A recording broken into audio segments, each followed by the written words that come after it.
Hi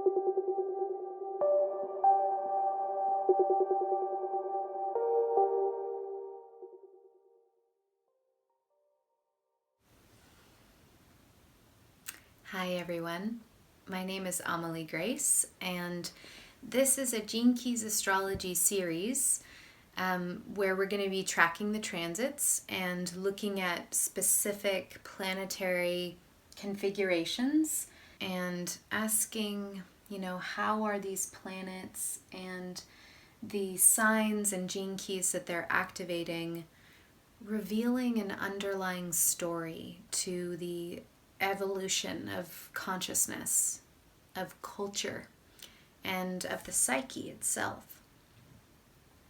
Context can be helpful. Zooming out and looking at some of these, archetypal movements can give us an overarching meta-narrative to understand this point in time that we're in and understand the unprecedented global events that, are happening right now. Looking at planets also can pinpoint the certain parts in us that are undergoing a process of transformation, as well as kind of plant clues and show us the passageways through the initiations that we're involved in. So today we're going to be focusing on Pluto in the 61st gene key. And Pluto will be in the 61st gene key from 2018 to 2022. So we're right in the middle of its transit in this 61. And 2020 is an important year for Pluto in this key because Saturn and Jupiter have and will continue to come into conjunction with Pluto in this key. So there's a heightened relevancy to it. And we'll spend more time talking about Saturn and Jupiter in other videos, but today I just wanted to set the frame for which I feel like Pluto in the 61 really does, for the rest of these transits that we'll be taking a look at. So today we're going to explore how does the 61st gene key and how does Pluto pinpoint a passageway through this planetary crisis, through this initiation we're involved in. Pluto itself as an energy being this planet of death and rebirth really is poised at the edge of a threshold and touching us into this, how is this threshold? How am I crossing sort of an abyss inside of my own being and opening to, these farther reaches of my potential? Almost feels like that's a calling that's coming from deep inside of the global psyche, deep inside of the individual psyche, as well as the collective. The 61st gene key in the original hexagram is called Inner Truth. So it's a turning within to uncover the hidden potentials that, are stored away in these reserves, maybe inside of our DNA. So as far as what's on the other side of this threshold of the pandemic and what's happening in our society right now, my sense is that what's on the other side of it will emerge from deep inside of us. And I can feel that pulse at the heart of humanity asking to transcend this previous version of ourselves into a new and emerging, possibility. So turning within, this time that we're in has given us the space, and you've probably heard of people talking about this. I've definitely seen and read a lot of people talking about the space that's being offered us to go inside and gain a clear vision of ourselves. And in this sense of the 61st gene key, it's like a turning within to view our makeup, to view what we're made of. Because this key moves from the shadow of psychosis to the gift of inspiration and the city of sanctity. And it illuminates the constructs of reality built within the psyche that shape our sense of ourselves and of the world. And at the shadow, it shows how these constructs have limited us from experiencing and expressing more of our potential.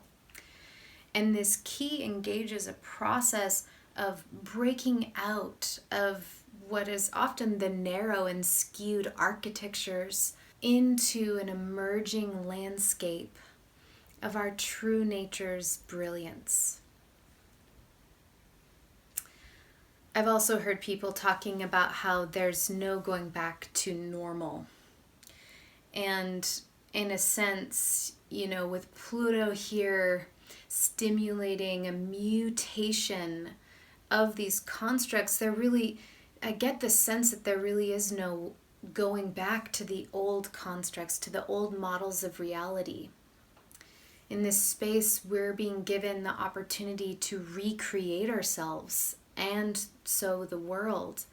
And this seems to be coming from inside of this dismantling from our previous versions of normal, deconstructing the outdated relationships to life that I've had plenty of opportunity to see in this time period.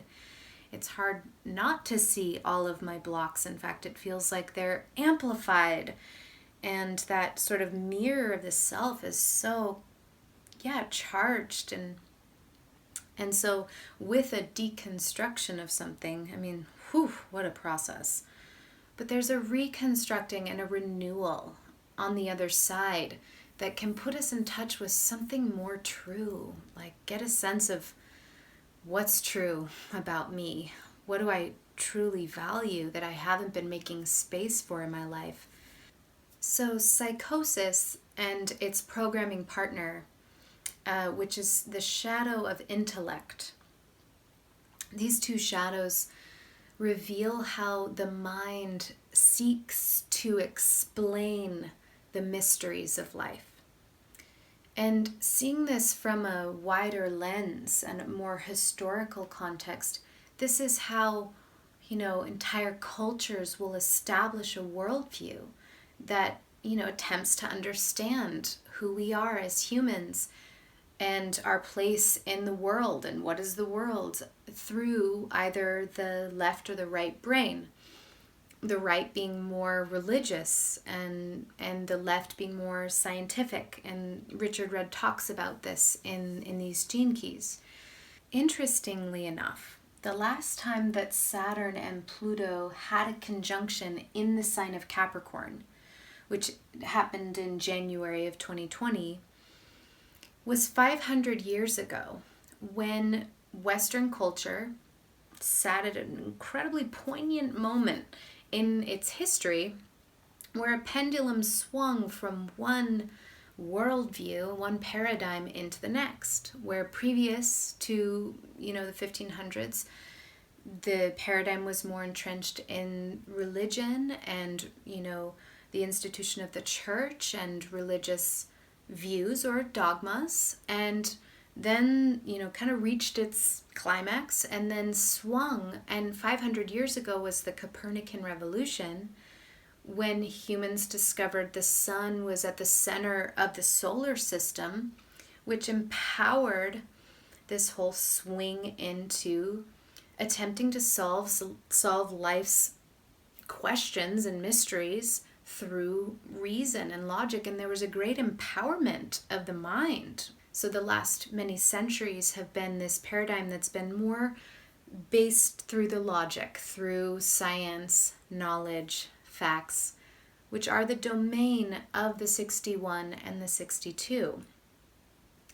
So living in a mechanistic worldview, which really was, started at the birth of the modern mind around 500 years ago, has had incredible benefits to modern society. I mean, the advances of technology, all fronts of society, like medicine and transportation and all of the modern conveniences come out of this particular, we can use our mind to go forth and figure things out and tinker.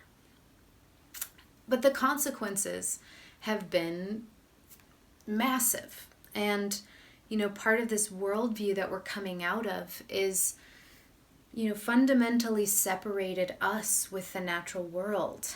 And it set kind of quite a fundamentally broken relationship with life, where we didn't see ourselves as a part of the whole. In fact, nature was somehow unanimated, the disenchanted cosmos, unintelligent and just kind of 3D material world that we could just manipulate. And this has brought about perilous destruction on all fronts of, from ecological to economic and social. So obviously I don't need to go down that. And if you are interested in looking at these different paradigms, I highly recommend Richard Tarnas, who's done so much work in this with The Passion of the Western Mind, or Cosmos and Psyche. Highly recommend those books.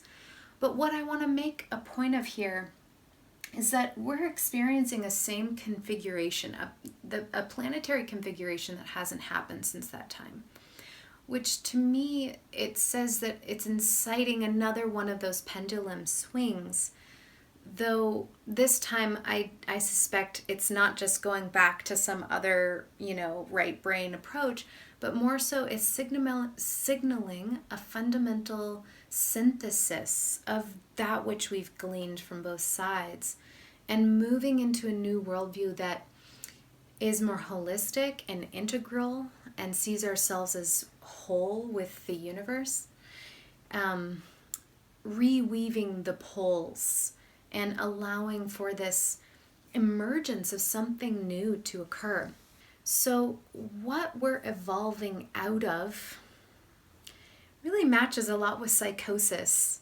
And you can really see psychosis through this framework of the modern mind, which definitely speaks to the distress of what it means to live as separate from nature. And it sort of gives shape to the quality of these constructs that we've put ourselves in. So I just want to speak to some of those, because I imagine that some of that material is arising in people's lives. I know for sure I'm watching it in my own life. And some of this is around the basic duality, either or relationships, where there's so much polarization of perspectives. So it's either I can focus on my work or focus on my family. Like those two, it's almost like they negate each other. How any polarity, instead of coming into a synthesis, there's this like kind of split between the poles in a sense when we're coming from a dual mind that thinks in black and white terms. So, for me, like in coming to this video and preparing to make this, I was in contact with all sorts of different parts of myself that really claimed and defended what they know and came with their agenda. And this is part of psychosis and intellect, is it's about knowledge, the dilemma of knowledge, like knowing something and sort of digging my heels into what I know. So, there was an idealist that came in and was very, convicted about this optimistic view of what's happening. And then on the other side of that, there was a skeptic that was like, not going to believe that, and sort of goes down the conspiracy theory pathway. And so there's this contradiction inside of the various points. One view that I just want to introduce is that It's also helpful to see it through the planets. Is like every planet represents a different part of me, that I am made up of a series of different selves and parts of me that all come together to form the wholeness of me. And inside of these shadows and inside of this worldview that we're moving out of, there's been a lot of pitting one against the other and not being open to hearing the other side. So I just want to invite the inquiry of what parts have been asserting themselves, claiming what they know, and not wanting to let go of previously held, ideas and truths. And sometimes what can help in those situations is asking the question, like, what's been missing? In this time, have I felt really pressured to produce and like get this stuff done because there's all this time, but what's missing is a little bit of rest and some quiet being time and just sitting outside in the amazing spring that we have here in the Northern Hemisphere, watching the bees buzz. So what's on the other side? I feel like moving into the gift of inspiration, it brings about this shift in perspective for me, where I step back and I start to consider, maybe what I thought I knew is only a part of the picture. Can I accept contradictory perspectives? Can I welcome curiosity of what I don't know and sit with the paradox? This time is wrought with paradox. There's so much suffering happening on the planet. There's so much to grieve. Simultaneously, there is an immense awakening occurring. Is it okay for both of those to exist at one time? And am I able to hold the tension of those two very different polar realities to be true without negating one or bypassing, one, pushing one aside? What happens when they're in the same space together? I feel like that's what kind of can incite the surge of energy that wants to come through this gift of inspiration. Inspiration is the release of the trapped energy that's been, held back from these architectures and constructs. It gets to move out into life. And Richard talks about, pick up a project. Like he, does carvings with wood. I do beading with my hands. And my husband, he plays the guitar. People just, gardening, like things, creative process with the hands. And it doesn't need to be with the hands, just, doing your poetry, like whatever it is to move through some kind of creative process is really helpful to clear out the mind and just kind of move you out of any of the dross and move an emergent process forward. I want to presence the crucial role of the artist right now, and I don't mean just the, artist who does the paintings or the one who's a professional dancer. The soul of the artist seems to be awakening in these times and is holding in my eyes, is holding a very crucial role to these shifts that are occurring. I talk a lot with my dear friend Eric Nez, who actually is one of these painters, but he's a true artist of life. We talk about the role of the artist in modern times, and he has this amazing perspective of how artists are very practiced at meeting complex obstacles and challenges and having to come up with creative solutions. That in fact, part of the creative process is finding solutions to the problems that come up. In the book Stealing Fire, there's a great piece on how, which is about the creative flow state and the beyond states, which actually the 61st Gene Key covers. There's this whole piece on solving the complex, wicked problems of our time is we're going to need way more than logic. We need the opposites. We need to hold the tension and bring about creative solutions. So I see the potential for a creative renaissance to come about from the synthesis of these epochs, swinging of these pendulums and bringing both sides of the brain and holding paradox, that something can emerge. And that, we've seen renaissance happen throughout historical periods when there was these shifts between paradigms. How is this right now a time for us to devote more energy to that renaissance inside of us? So if a new worldview is coming online and has been kind of trying to establish itself for the last 50 years, that sees ourselves as whole and interconnected with life, I feel like the step after acknowledging a new worldview and sort of seeing these new principles, that new forms of physics and different streams of wisdom, teachings, and knowledge is bringing into our awareness, that the next step is actually embodying that paradigm in your reality, in my reality, anchoring the new templates in my experience, forging new relationships with life, and applying these principles to my psychic structure. So I want to just play with this with you for a minute.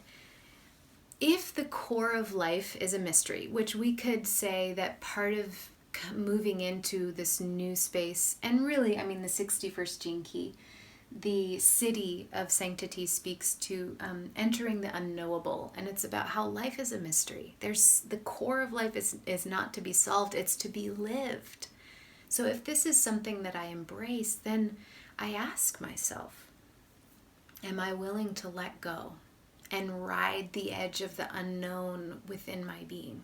And what does that take? What does that require of me to be able to be okay with facing death and with facing what I don't know is on the other side?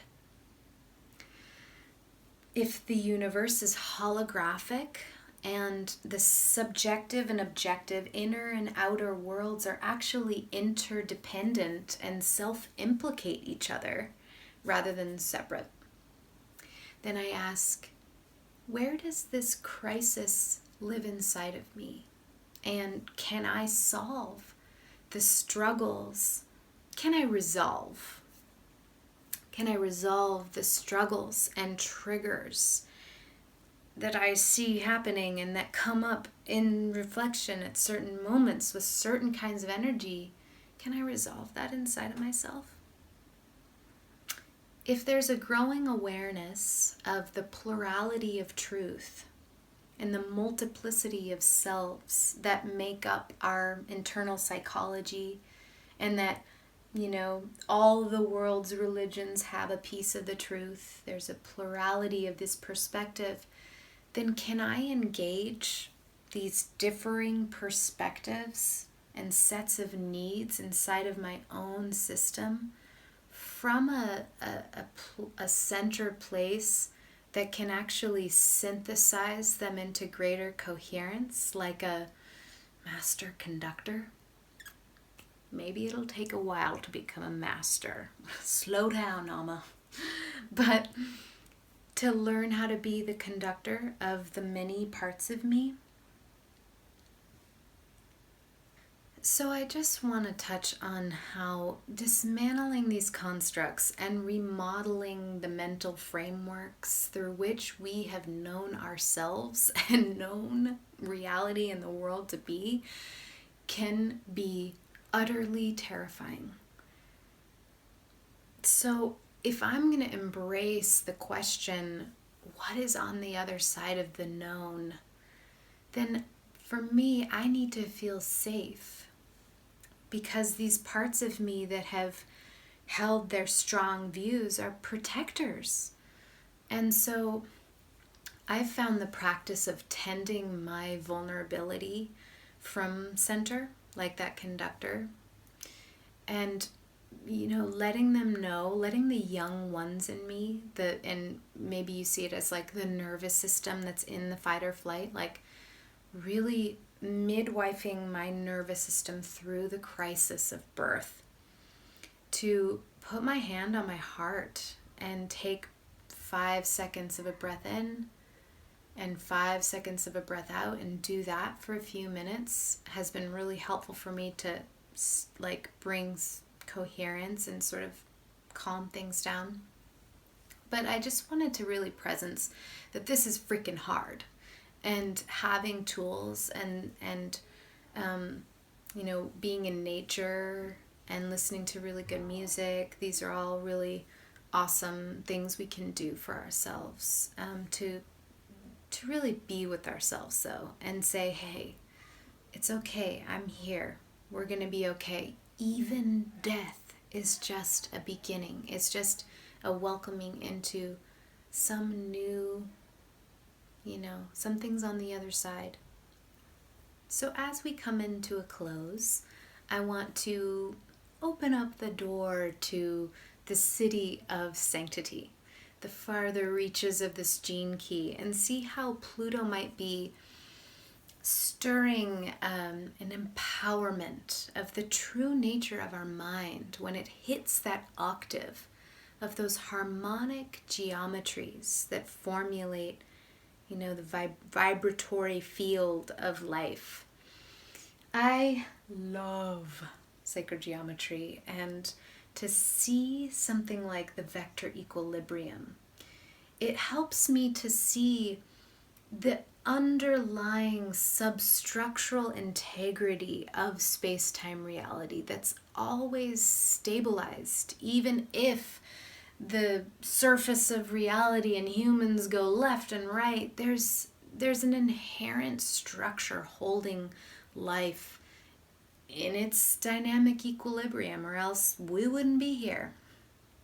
So I do think of it like the original construct, that constructs are not inherently bad. It's just, where are they coming from? And perhaps the geometries that we see in life's structures, the platonic solids and things like this, reveal a construct that we can really rely upon, and that is the higher nature of our mind when it can sing like a crystal bowl into those frequencies. So once again, music is such a powerful tool at this time, being in the reflection of nature, which holds these beautiful geometries in order, the beauty of the flower, all the phi ratios and things, and just harmonic relationships in general, like we were talking about, making gestures of peace between those opposite sides of ourselves. I just see that as part of this deep sanctity of life and honoring of life, the sacredness of all of these parts, really honoring each perspective. So I close with some lyrics to a song that my husband wrote called The One Song. And I close on this note because I feel like engaging a creative process could be one of the most empowering tools.